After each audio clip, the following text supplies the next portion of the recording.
update guys sa ating Gilas Philippines. Marami tayong update ngayon, no? Kasi mamayang gabi na ang ating makaharap ang Dominican Public. Baka mamayang 8 PM na guys. Gilas versus Dominican Public. So sana no na mag-step up ang lahat, no? Ang kasamahan ni Jordan Clarkson kasi siya lang po ang ating NBA player eh. Sana makita ni Kai Soto ang kanyang makakaya dahil meron namang mga rumor dyan na iwan ko kung confirm ba yan na si Kai Soto ay pwede bigyan ng 2-week contract ng LA Lakers, pero hindi naman rumor pa lang yan guys, hindi pa yan confirm talaga.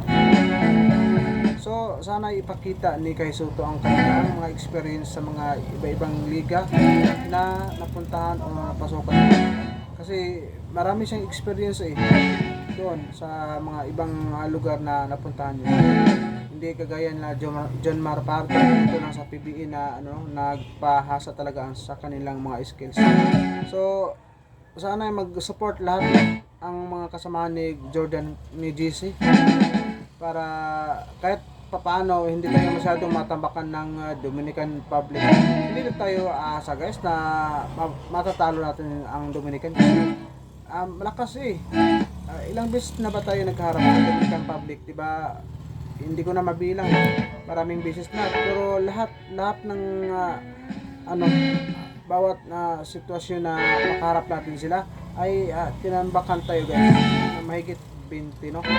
So I hope mag-step up si Pugoy, si G Perez, Jordan Clarkson, at si John Marpardo, si Ren Sabando, at si yung galing ng Japan, si Ramos. Kasi maganda magaling si Ramos. Si pa ba? Si Jimmy Malumson ng Ginebra. At si Japet Aguilar. Si Scottie Thompson, magaling yan. Suportahan natin sila guys. Sa atin ang advance home court kasi dito ginanap ang schedule ng games sa ating bansa, ang FIBA World Cup, no? So I hope na kahit isa manalo tayo, no? Kahit isa manalo tayo, pwede na yung dalawa para kahit papaano guys na makapasok naman tayo sa gaganapin na Olympic, no? Na makaharap natin ang mga bansang China, Jordan doon. So, I hope na okay na yung napili ni Coach Chot, no? Yung 12 man. Sana magsuportahan lahat, walang nakawan takaw sa bola. Share ika nga sabi nila.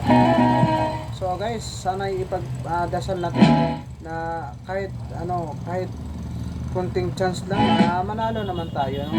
Kasi sa 2019 diba World Cup talagang wala tayong na record na nanalo tayo maski isa. Lahat talo, tinambakan. Wala naman akong hindi ko naman binabas ang Gilas. Talagang behind na tayo guys sa mga nag-improve na mga lugar. Dapat i-adapt naman natin yung style ng mga Europe, no? Kung gano'n sila galing magdala ng bola, huwag palagi isolation kasi luma na yan. May na-open kasi akong message doon na comment na luma, napag-iwanan na talaga na tayo, no? So paki-like and subscribe sa mga hindi pa nakasubscribe. Hit ang bell button para updated po kayo sa mga latest video ko. Good morning sa ating lahat.